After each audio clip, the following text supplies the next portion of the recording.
We are live. What is up, everybody? Aaron the Dog back with the first breakdown of the week. It is June 14th here. We're here for the PFL for playoffs, or PFL for regular season, I should say. Lightweight and light heavyweights taking place here from Atlanta, Georgia on Friday, June 17th. I'm solo today, as you can see, so we'll kind of just jump into it pretty quickly here, but we got 10 fights, 155, 205, and I'm glad to be with you guys. So we'll see what we can do leading into the UFC card, which we will be breaking down tomorrow on the channel. Let's go ahead and jump in here and get started. PFL 4 from Atlanta, Georgia, 155 and 205ers. Starting at 155, we got Bruno Miranda taking on Nate Jennerman. Honestly, I think the first two fights of the night are two of the closer fights on this card, and two that I've been thinking about a little bit more than maybe some of the other fights involved. But yeah, we'll go ahead and get into this one. 155, good fight between a predominant striker and Bruno Miranda, and says it right in his name. He's nasty. He's a grinder. And Nate Jennerman. Nate Jennerman, Wisconsin here. I'll be breaking down first, 15 and 5. He is nasty Nate Jennerman, 29 years old, 6 foot tall, 71-inch reach, fighting out Rufus Sport Academy. January 15th of this year, he last fought 2 straight wins for him, 15 and 5 overall in his career. He has been finished a few times along there. Including his last two of his last 3 fight, or his last 2 losses, I should say, Rafael Barbosa and Damon Jackson being those losses, however. So no real shame there. Austin Luchin, who just lost in his last fight, I believe, with PFL or maybe with Cage Warriors to Keegan Jennerich. So not sure where Austin Luchin is, but Austin was finished by Nate Jennerman in that fight. That was 2 straight wins from coming off that loss with an LFA. To Rafael Barbosa, very good Brazilian striker there. The KO to Damon Jackson in 2018, I'm not poo-pooing that too much. Ken Beverly, not a bad win, albeit a majority win there. Kevin Kroom finished there, good win there. All plus records. They got an 11-1 win over a Sam Toomer with LFA. A lot of LFA wins from 2017 and 18. Finish of Sean West as well, guy who kind of fucked up Boston Salmon for a while. Lost to Alex Gilpin. So really losses to a decent level of competition. Bobby Moffitt as well. And the KO's coming to a really high level of competition. Bruno Miranda, definitely a very good striker. You see a lot of his training with Tiger Muay Thai. But yeah, Robusto, Bruno Robusto, you can find him on some of his tape as well. 14 and 3. Pure Muay Thai striker, 31 years old, 5'9", a little more of a stockier 155er, maybe could make it to 145 if he was a little more disciplined, but I'm not sure. But at 155, definitely, still packs quite a good punch and kick at that weight class. The Carson Fry fight on a PFL Challenger Series is what earned his way onto the big show here. Got to finish late in round 3. Love to see that. Carson, definitely a well-rounded opponent. Tested him in the grappling and wrestling. Overall, has faced maybe a slightly lower level of competition, but still has faced a decent level of competition as he went to Road and then Battle FC. For me, it's, really about which guy's game plan, is going to be able to be implemented. And obviously you can say that for a lot of fights, but this fight particularly, Bruno Miranda is going to have a huge advantage on the feet, especially early.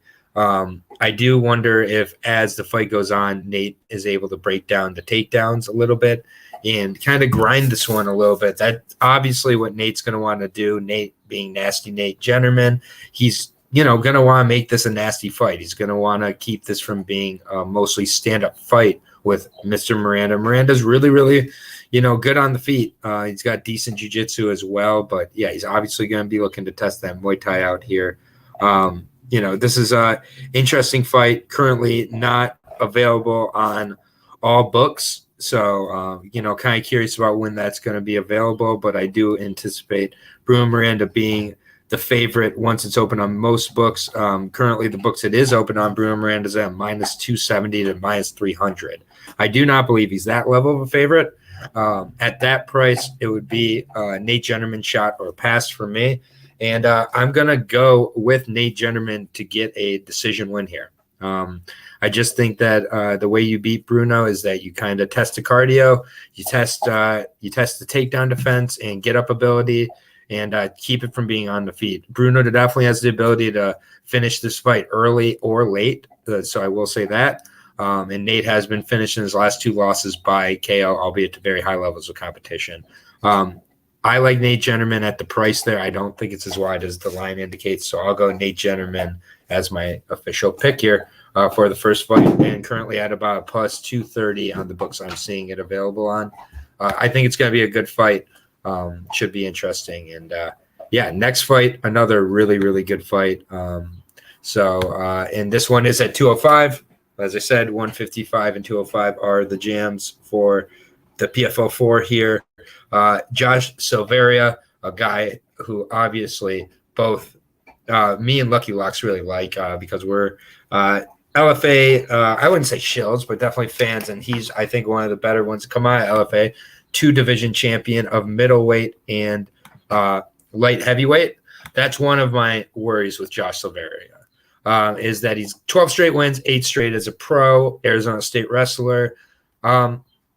He made 185, and he's kind of was going back and forth between 185. His last fight with the LFA was for the 185 championship, and he wasn't able to finish his opponent. I think at 205, he is stronger. He is better. He's going to grow in and mature into it more and more as his career goes, so I hope he kind of commits to it. I definitely think he has. He's coming off of a win against, a decent opponent, but not – I don't think his toughest opponent of his career by any stretch, but American Top Team. He took on Mohamed Juma, finished him in the 3rd round, took him a little bit to get his bearings. But prior to that, the T. Cummins head kick punch finish for the 205 title, T. Cummins being a big guy. Definitely, I think Josh is improving in the stand-up. This is going to be the battle of 2 wrestlers here. 2, pretty strong guys. Martin Hamlet, very, very strong himself, but it's kind of hard to really gauge how good he is, if I'm being honest. I would have loved to see him against Emiliano Sordi, I should say, but didn't get to see that one. But, yeah, with Josh Silveria, it's just I'm worried about the size and the strength of Hamlet. If it becomes predominantly grappling, I think Hamlet could have the advantage early on, but the advantage for Josh comes as this fight goes. I believe as this fight gets into the 2nd and 3rd round, Josh has a huge advantage in the cardio, and skill-wise, they're pretty close together. Martin's also not one of the bigger 205ers, I would say. He's very strong, though. He's coming off a win against Theodorus here, who it was okay. I would have liked to see a finish, but definitely dominated that one. The Cesar Ferreira fight started and ended before it was over. Corey Hendricks wore him down and submitted him. Shoeface just outclassed him. The Dan Spawn fights looked better with how Dan Spawn looked in the last fight. This is a really good fight. It's a huge, huge test for Josh here. It is definitely his biggest test of his career by far as well. So I'm not going over the moon here for Josh, but I do believe Josh has what it takes to win this fight, both on the feet, and I do believe that he can get the better of the grappling as this fight goes along as well. So Josh is currently ticked at a minus. I'm seeing 165 favorite. I can understand the shot on Martin Hamlet. I like Josh Silveria in this fight, and I think he makes a statement and he gets a submission late in round 2 or round 3. So I like Josh Silveria by submission in this fight. It could end up being 2 kind of grapplers and wrestlers battling it out on the feet, where I don't hate Josh's chances either. So I do like Josh in this spot. Pretty impressive. He's a favorite here, but I think with Martin Hamlet, we're not really sure what we got there, and I think that's reflective in the odds. So should be a good one. We're sticking with the 205 division here for the next fight between I'll just say it right now. One of my favorites for the 205 title at the end of the year in Rob Wilkinson. Those 2 losses to Sayer Baharazuda and obviously Israel Adesanya, both knockouts. He's really grown a lot from it, both in terms of weight class, going from 185 to 205, and just in terms of, I think, taking some time away to recover, really gauge what he wanted and come back. He's looked really, really motivated. Took on Bruce Sauto that last time out. Bruce Sauto, who was, I believe, in the co-main event of this card against maybe a tougher opponent. We'll see. But, yeah, either way, Rob looked really good. Second round finish there. Impressive finish, KO. Victor Pesta took on Amari Akhmedov at 205. Amari just mauled Victor Pesta. Victor Pesta looking like one of the biggest guys, a former 265er, former UFC fighter, been in there with guys like Marcin Tybura and others. 30 years old, Sanford MMA, everything was looking so good coming into that. And Amari just zapped him. First round stoppage. Prior to that, a lot of 3 straight stoppages, all by strikes in some way. Albeit the Stephen Putz fight with Octagon was stopped due to an injury. The other 2 were punches against good opponents. So, yeah, I mean, for me, I just think that Rob Wilkinson is on a mission, man. I think that the power is translated up to 205 very well for him. He looks to be in very good condition. He looks to be able to keep a very good pace. These are all things I think that are going to be very tough for Victor Pesta to deal with in this fight. The knockout with the knees and punches was vicious. He had a KO in boxing in between then. He's had finishes in all 3 of his fights since his UFC cut. And I just think that he learned a lot. He's in a healthier spot in terms of his weight class. So yeah, I mean, this is probably one of my more confident picks on the entire card. In case you can't tell, I'm going with Rob Wilkinson here. Not getting the price we got on Bruce Sauto, unfortunately, here. We got a minus 330 favorite against a big guy in Victor Pesta. Victor Pesta, very, very big. I just question his ability to take a shot, how much the weight cut is affecting him, his ability to push it, all of the above. I just think that this is a spot where Rob Wilkinson rolls, and I would put him in parlays. So minus 330, yet it's a tough price to pay. But I have faith in Rob, and right now he is my pick to win the 205 title. So speaking of the 205 championship, we got 2-time 205 champion up next, Emiliano Sordi, who I always try to rush through his name, but Emiliano Sordi taking on Delon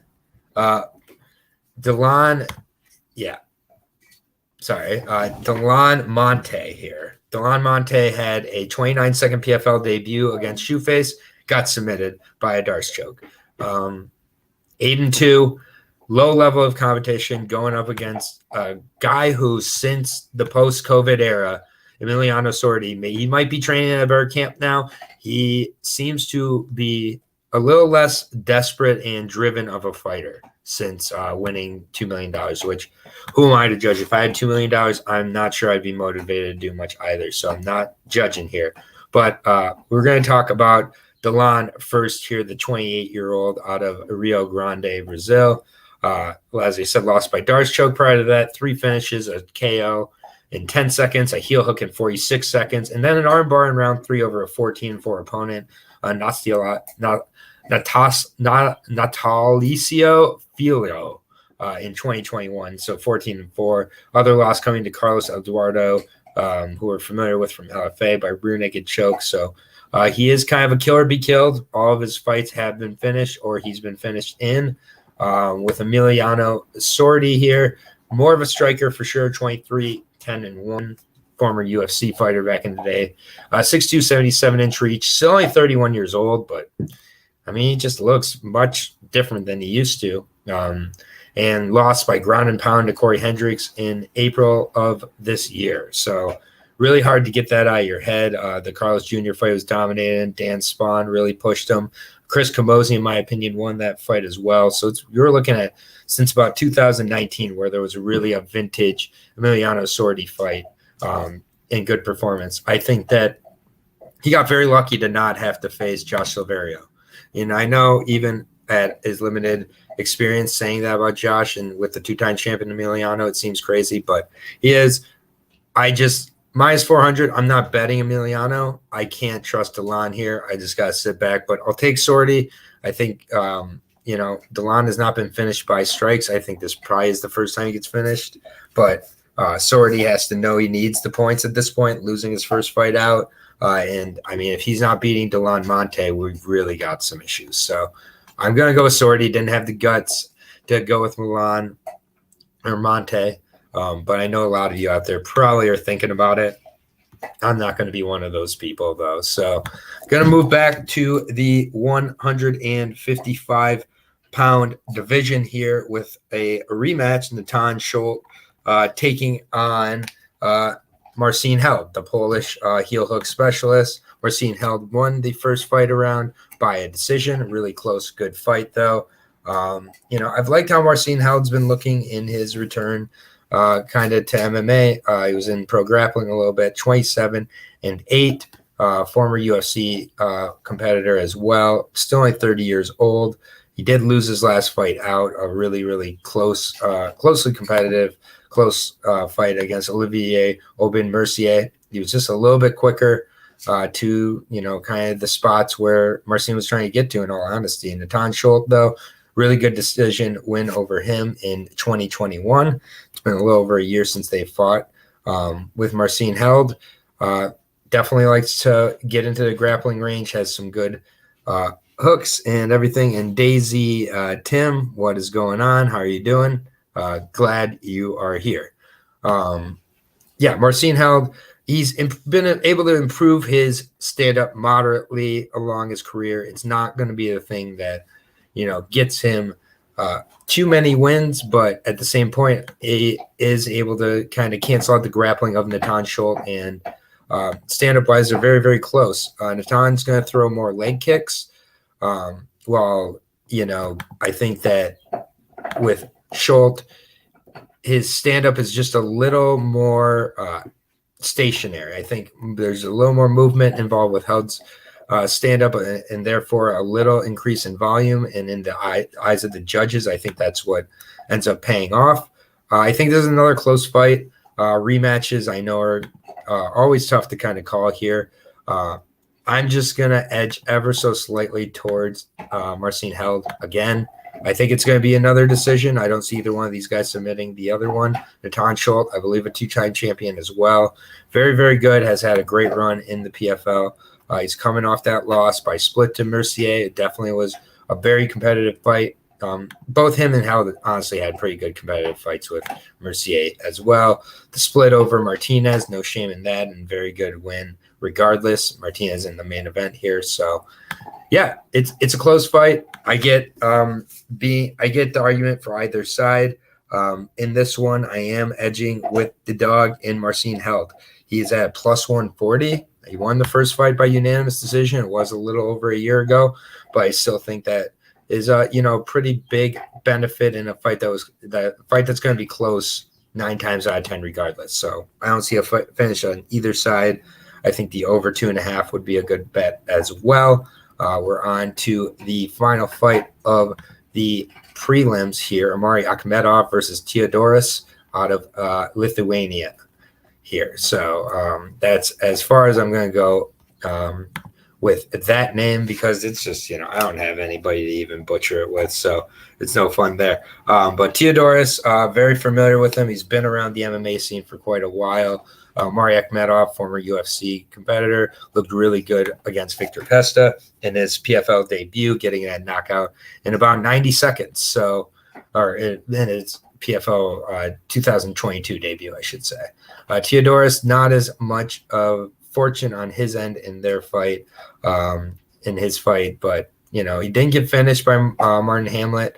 But it's kind of the same story with him as it's been in a lot of his fights. When it's taken down to the ground and grappling's involved, he either gets finished or kind of controlled there. Carl Albertson, Simone Bajor.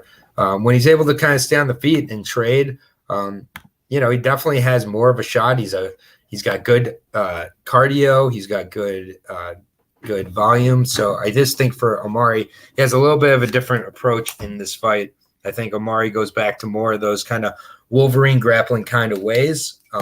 Hopefully he hasn't fallen in love with the striking too much from that very impressive knockout. He's obviously got power, so his opponent's going to have to be aware of that. But at 34, moved up to 205 now. Definitely curious about how he, is able to take his gas into the later rounds. We saw against Jordan Young, the late Jordan Young, unfortunately. Big favorite in that fight. Started out really well, was using a lot of the mauling and grappling, looked really effective, and then all of a sudden, appreciate Zhang Li. Your 5-fight parlay coming at the end of the fight here, so I got you already. But back to with Omari, I'm just worried about his cardio. That's the main thing. Even if he's able to have the success in the grappling early on, can he keep that for 2 rounds and then sustain through the 3rd round? Theodorus knows that he gets taken down, it's over. That's where he just struggles. And Omari, last time he was a minus 600 plus minus 675 favorite. He blew against Jordan Young. He's a minus 650 favorite against Theodorus.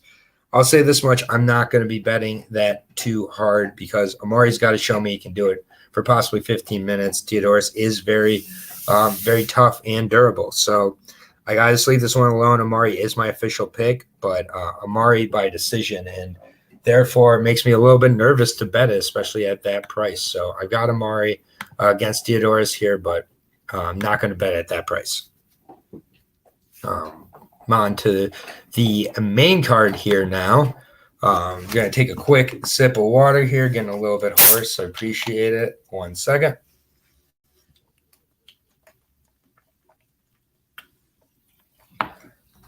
Okay, thank you very much. We start out the main card with, I'll be honest, an ugly one here. Not one that I'm looking to get too far behind, if I'm being honest. Jeremy Stephens taking on Miles Price. Yeah, I mean, this is just I'm surprised it's on the main card. It should be entertaining. I think that these guys are going to kind of stand and bang. I think it could be very close. I don't see either guy going to the ground. I do see someone most likely getting finished in this one. Both guys should be pretty desperate. 11-8 versus 28-20, 34 versus 36. The reach advantage is on the side of the Team Rhino MMA product and Magic Miles Price of about 4 to 5 inches. Definitely played a factor against Stephens in his last fight. Stephens did land some good shots on Clay Collard, but his defense was absolutely zilch, and it is now 6 straight losses for Jeremy Lil Heathen Stephens. 6 straight.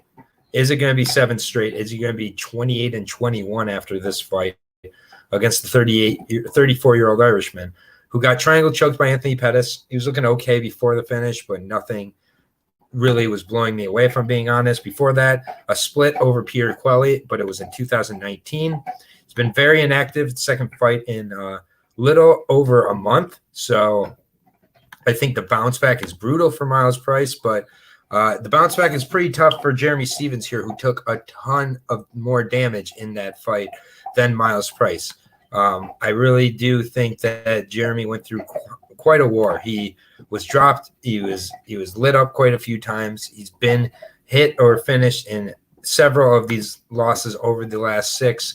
Again, they fought on the same night. So Clay Collard, or he fought a month before, or a couple weeks before, on April 20th. So slight advantage there and a couple more weeks of recovery, but he took such a bigger beating that for me, I just don't trust Jeremy Stephens in 2022.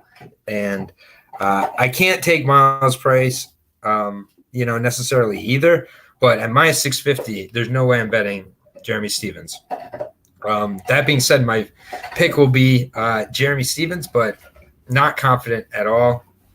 Hopefully he gets the KO for his sake, because I just think this going to a decision could get very greasy.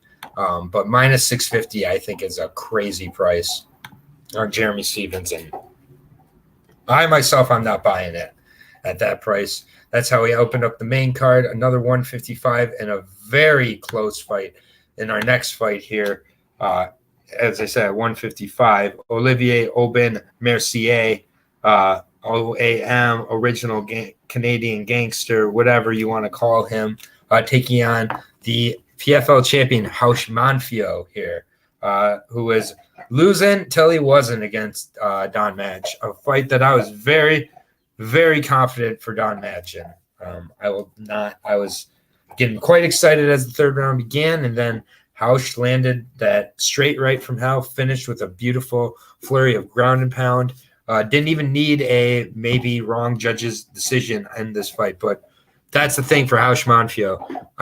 He gets the fortune of a lot of decisions within the PFL for whatever reason. And then when he was clearly going to lose the decision, he got the KO. This guy wins. This guy has a great story. He was I think a plus 6,000 odds to win the PFL last year at the beginning of the year. He was a former part-time janitor. I mean, this guy is everything that's great about MMA.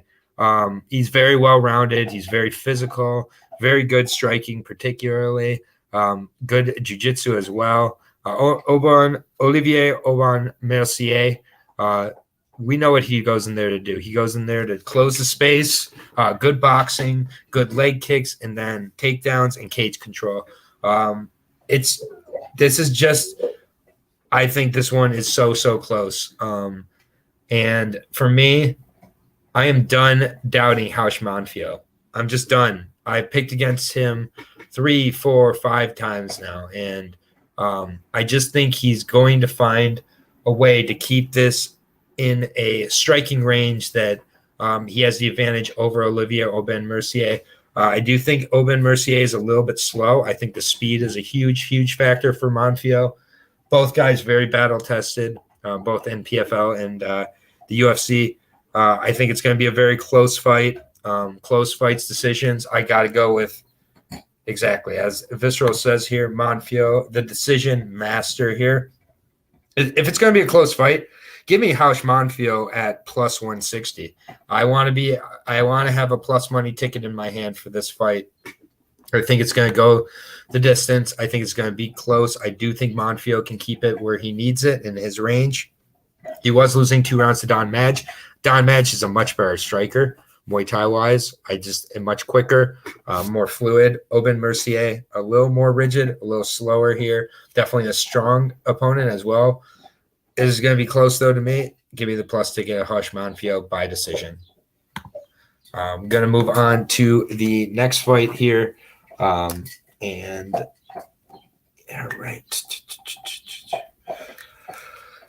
right. Next fight, we are on to – are we on to the co-main event? Yeah, because there's only 10 fights. Yeah, so we're on to the co-main event here. And, this is one that for Zhongli definitely, unfortunately, is – not going to help our parlay too much here.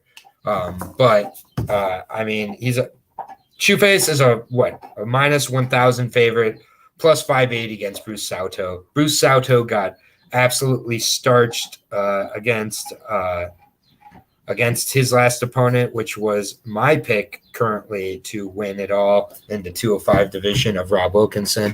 I think Shoeface will test out his stand-up for a while. I think that he can get a sub anytime he really wants here. I do think he's going to push for a first-round finish. The points do matter, and I just think that Shoeface has that level of jiu-jitsu. He's going to get Sauto down and submit him. I'm not going to spend a lot of time on minus 1,000 favorite. For me, I think the line's a little bit out of line, pun intended. He's not going to be in a whole lot of action, obviously, at minus 1,000. You can even cut it down with him finishing inside the distance, but I'm sure that's going to be well into the minus 5s or 6s. So really a tough fight to bet overall. But Bruce Sauto, I think, was lucky to get signed with the PFL, and now the luck kind of works against you because now you're going against guys like a Shoeface Jr. in the co-main event after just losing to Rob Wilkinson on the prelims. So going to move on to the next fight. I know that that's just pretty brief here, but there's not much to say about that fight, in my opinion. Minus 1,000 favorite of Shoeface. Next fight is the main event. Clay Collard taking on Alex Martinez. This is another extremely close fight at 155 ACG knocked out the guy in the last fight, then went for a takedown, went from KO to, bad beat. Exactly. Because I'm sure a lot of people are going to be trying to take that approach of betting the KO for Shoeface at this point because he is, working on it. And Daisy, are you saying great breakdown for the Shoeface one or overall? Because if it's for the Shoeface one, I might be able to do a little better. But if it's overall, I appreciate it too. Either way. Main event time. Really close fight here between Clay Collard and Alex Martinez here at 155 pounds. I really like this fight. Alex Martinez is a guy who I've really been impressed with so far in his run. 9-2, now fighting out of Las Vegas Championship Gym for the Paraguayan representative here, 28 years old, against the only 29-year-old Clay Collard, who has 30 fights. He's got a boxing career. It's amazing he's only a year older. And then overall, thanks, Daisy. I appreciate it. And then, Alex Martinez. I'll break down first here, 9-2. I'll admit I doubted him in his last fight. And, I regretted it. Stevie Ray, I don't know what to really think about you at this point, but really impressive, Alex Martinez. Stevie Ray did show up in that first round, and Alex Martinez just kind of really was tenacious, stuck with it, showed good cardio, showed good overall improvements to his game. He split his splits in the 2021 season. He beat Loic Razabanov in the first time they faced each other, and then split to a loss with Natan Schultz the second time. Then Loic had a much better result the second time they faced each other. Clay Collard going to have a big-time advantage on the feet. Really good overall boxing, has really long, straight shots. His takedowns in wrestling and just jiu-jitsu overall, I think, are quite underrated. I do think they've transferred well back after his post-boxing career. He had a good war with Jeremy Stevens back in April, but definitely didn't take the shots that Jeremy Stevens took. But he did take some damage. I think showed a good chin in that one. Didn't get as much of a cue on with regards to how the takedown defense is here. And I do think for Alex Martinez, he is going to push to make this an overall MMA fight. He is the slightly bigger guy here. They do have a similar reach. Pit elevated fight team's going to have him ready with the grappling. For me, I just really like how Clay Collard's looked in his return to the PFL here. I'm impressed with Alex Martinez as well. I think it's a very, very close fight just overall. But I am going to edge towards Clay Collard here. I like the main event experience here. I think there's going to be a lot of pressure here for Alex Martinez. I am curious how he's coming back from that war, though, for Clay. But, I'm going to edge towards Clay Collard. It's another decision, though. So minus 205 is Clay Collard right now, plus 158 on Martinez. Hey, I get it. It's same line as the Olivier Aubin, Mercier, and Hausch Monfils line. I'm a little surprised there that it is. I do think Clay is the spot there. We'll get into the 5-piece parlay real quick, and then we'll say goodbye. Sorry, this is a little short of a breakdown, but, with one person, it's just a little tougher. So going to get to the 5-piece parlay, which I'm going to put Clay Collard on that 5-piece parlay. Clay Collard is my last leg, I should say, of that parlay. So you can go ahead and hedge with Martinez if we get there. But otherwise, you're all good. I am going to put Shoeface on there. I get it's a little bit of cheating, but on a card like this, I got to go with my 5 strongest. So I am going to go with Shoeface for number 2. Hopefully we can get a little lower than 1,000 here, but maybe even inside the distance if you want to up it a little. But even then, you're not getting a great price. So Shoeface going to be my second piece. For sure, we've got to put Mr. Rob Wilkinson on there, as well as Emiliano Sordi against Delan, or as well as Amari Akhmedov against Theodoros. And my 5th piece would be, it's tough. 5th piece. Oof.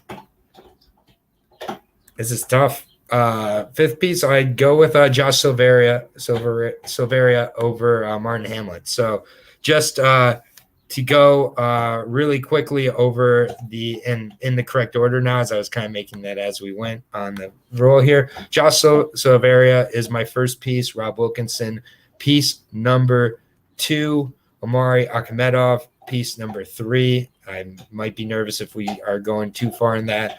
Shoeface, number 4, and then Clay Collard that rounded out there. So those are my 5 for the parlay. And yeah, otherwise, Daisy Tim has a parlay with Rob Wilkinson to win, Haush Monfio to win, Omari Akhmedov over 1.5, and then Shoeface and Collard. That's his 5-piece. So there's a couple right there, but my money line 5-piece, I know that's what you like, Zhongli, is Josh Silveria, Omari Akhmedov, Rob Wilkinson, Shoeface, and Clay Collard. So sorry about the disorganization there at the end. I'll write them down as I'm making my plan the next time ahead. I will be back tomorrow with Lewis of Norton MMA for the UFC breakdown show. Right around this time, we'll be starting. Yeah, so I'll be with Lewis for that. So we'll be breaking down a really, really fun card there. Really looking forward to Calvin Kattar versus Josh Emmett. I think that's a tremendous main event and pretty important for the division. But yeah, that's going to do it for the PFL 4 breakdown. Zhongli, I'll see you tomorrow. I'll have my 5-fight money of line parlay ready for you. Visceral, absolutely no problem. You're the man, Zhongli. Daisy Tim, I haven't seen you around here before, but thank you for making the time. Appreciate you being active in the chat. I like that parlay for you as well. But yeah, that's going to do it, guys. Pretty quick and tidy. I'll get the timestamps up for everybody, but that's the PFL 4 breakdown show. I will see you tomorrow for the UFC breakdown show with Lewis of Norton MMA.